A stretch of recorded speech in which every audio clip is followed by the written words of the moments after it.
Alors aujourd'hui, j'aimerais partager sur l'onction et la délivrance. Le mot onction, c'est ce qui donne toute la puissance que vous voyez ou que vous connaissez et toute la domination qu'a Jésus. Et sans l'onction, il ne serait pas le Jésus que vous connaissez. Jésus n'est jamais devenu Christ jusqu'à ce qu'il soit oint. Le mot onction veut dire celui qui est oint, ce qui nous donne le nom Christ ou Christos. Alors lorsque nous parlons de Christ, nous parlons de celui qui est oint. Alors peu importe comment, nous ne pourrons jamais parler de Jésus-Christ sans en fait mentionner l'onction. Vous devez comprendre qu'en ces jours-là, lorsque les gens appelaient son nom, ils ne l'ont jamais appelé Jésus-Christ. Ils l'appelaient Yeshua. En hébreu, Jésus c'est Yeshua. Et le mot Christ, c'est le mot Hashamaim, Shimem, qui nous donne Hamashiach.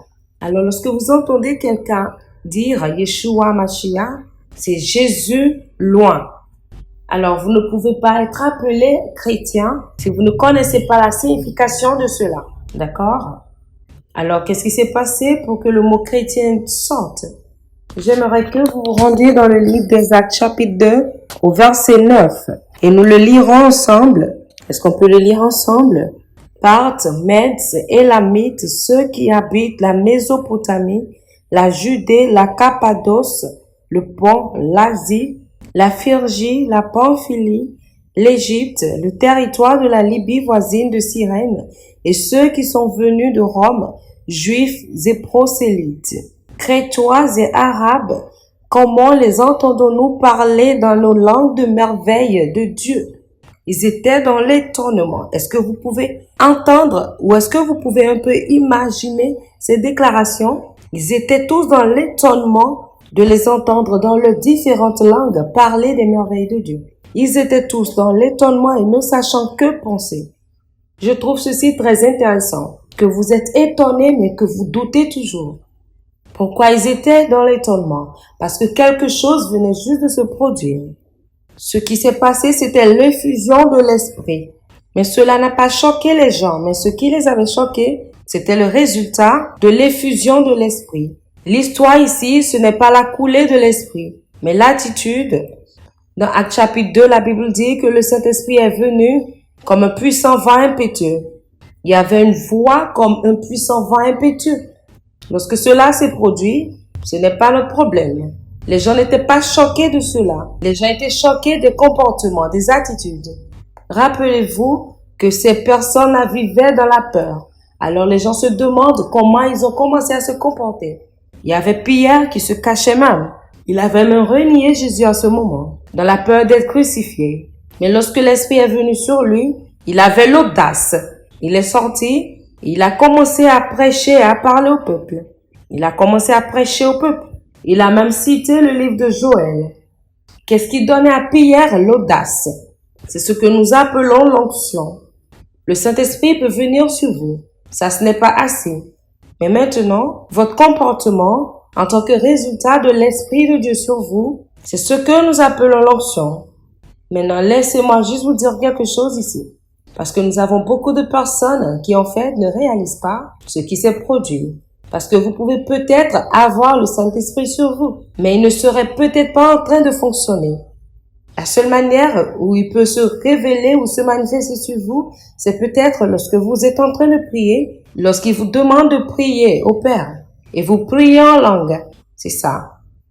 Alors, nous connaissons des gens qui peuvent prier en langue. C'est bien, mais c'est au-delà de cela. Lorsque l'Esprit descend sur vous, vous devez savoir comment le faire fonctionner. Comment faire fonctionner l'onction? C'est ça le problème. Ce que Dieu a fait, il nous a donné l'esprit. Si nous faisons opérer l'esprit, alors c'est ça l'onction. Il n'y a aucun secours qui viendra du ciel. Cela est déjà venu.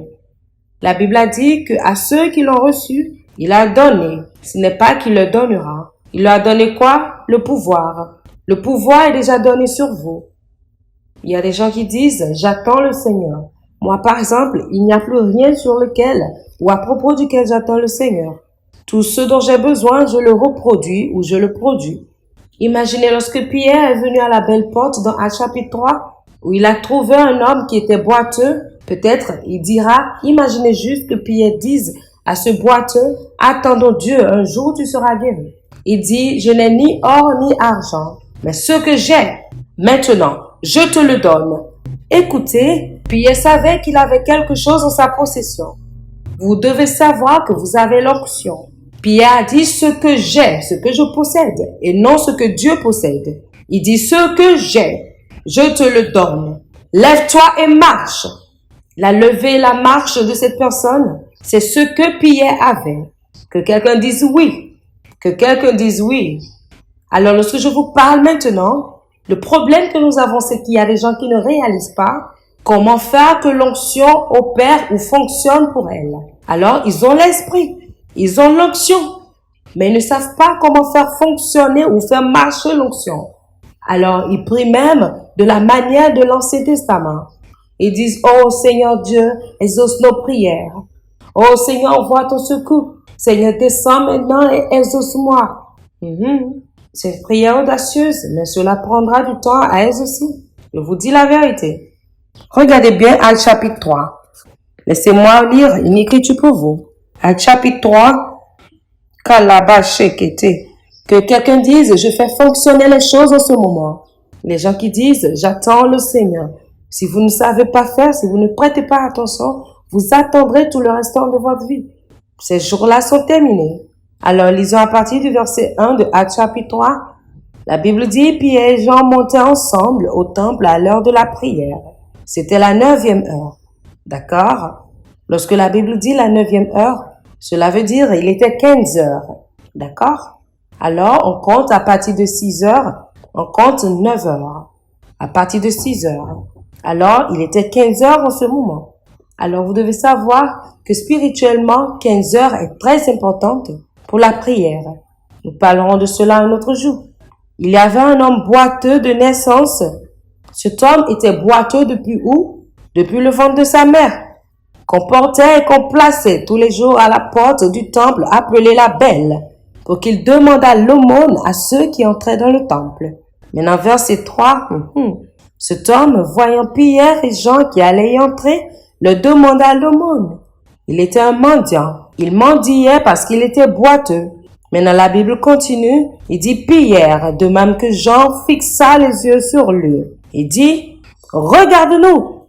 Il n'a pas dit regarde Dieu. Ici, il est au contrôle. Regardez encore cette écriture. Et il les regardait attentivement, s'attendant à recevoir de quelque chose. Alors Pierre lui dit, je n'ai ni argent ni or, mais ce que j'ai, je te le donne. Alors Pierre dit, je n'ai ni argent ni or, mais ce que j'ai, je te le donne. Ce que j'ai, je te le donne. Et non ce que Dieu a. Ce que moi j'ai une onction, j'ai une capacité. Ce que j'ai, je te le donne. Qu'est-ce que c'est? Il dit au nom de Jésus-Christ de Nazareth, lève-toi et marche. Voilà ce que j'ai, voilà ce que je te donne. Et le verset 7 dit quoi? Et le prenant par la main droite, il le fit lever. Et au même instant, ses pieds et ses chevilles devinrent fermes. Verset 8. Et qu'est-ce qui s'est passé? D'un saut, il fut debout. D'où est-ce que cette chose vient? De Pierre. Tous ces sauts, cela vient d'où? C'est ce que Pierre avait. C'est ce que Pierre donne. Alors, Pierre n'avait pas besoin d'argent. Il pouvait produire cela. Il pouvait ne pas avoir la banque, mais il pouvait la produire. À tout moment, il pouvait produire ce qu'il voulait. Il peut faire fonctionner les choses. Est-ce que vous savez ce qui s'est passé dans la congrégation de Pierre? Dans chapitre 4, la Bible dit que personne ne manquait. Alors pourquoi les gens sont facilement guéris? Lorsque vous priez pour eux, c'est parce que vous avez cela et que vous y croyez. Regardez cette écriture. 1 Corinthiens, chapitre 2, à partir du verset 12. D'accord? Il dit, ce que nous avons reçu, ce n'est pas l'esprit du monde, mais l'esprit qui vient de Dieu, afin que nous connaissions les choses que Dieu nous a déjà données gratuitement.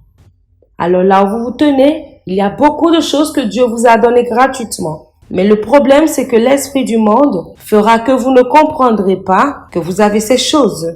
L'esprit qui vient de Dieu vous fera comprendre. Alors la Bible dit que l'esprit du monde fera que vous ne connaissiez pas, mais que c'est l'esprit de Dieu qui vous fera connaître ce que Dieu nous a déjà donné gratuitement. Alors, est-ce que vous connaissez quelque chose que vous recherchez en ce moment et que vous pensez que c'est tellement cher? Dieu vous l'a déjà donné gratuitement. Les gens regardent à l'argent, mais moi je ne regarde pas l'argent. C'est ce en quoi nous différons. Je vous ai dit ceci, dans la 5e dimension, nous utilisons la grâce dans la vérité. Et dans la dimension de la vérité, nous n'utilisons pas les faits. Nous utilisons la vérité. La Bible parle de la vérité. Ils connaîtront la vérité et cette vérité qu'ils connaîtront les rendra libres. Ce n'est pas la vérité qui vous rendra libre. La Bible n'a jamais dit que la vérité vous rendra libre. Il dit que vous connaîtrez la vérité. C'est la vérité que vous connaîtrez qui vous rendra libre. C'est la connaissance. Il y a la connaissance de la vérité. Ce n'est pas seulement la vérité. Alléluia, j'ai la vérité, mais non. Vous devez connaître cela. Ils connaîtront la vérité. Et cette vérité les libérera ou les rendra libres. Avez-vous entendu cela? Alors, comment faire fonctionner l'onction? Parce que l'Esprit est sur vous. Regardez dans Actes chapitre 2, à partir du verset 9 jusqu'au verset 12. La Bible dit que l'Esprit est descendu sur le peuple. Et qu'est-ce qui s'est passé? Il dit que les gens étaient étonnés et ils étaient dans le doute. Ils étaient étonnés et ils étaient dans le doute. Pourquoi ils doutaient? Il y avait une onction. Lorsque l'Esprit est venu, ils ont commencé à se comporter d'une manière ou d'une autre. Les gens qui avaient peur étaient maintenant audacieux. Les gens qui avaient peur, ils n'avaient plus peur. Ils ont commencé à parler la parole. Ils ont commencé à rendre ministère. Et la Bible dit que 5000 personnes ont été ajoutées à l'église en ce jour. C'était un réveil puissant. Qu'est-ce qui leur a donné la croissance? Qu'est-ce qui leur a donné le réveil? C'est l'onction. C'est l'esprit, l'onction qui travaillait sur leur vie.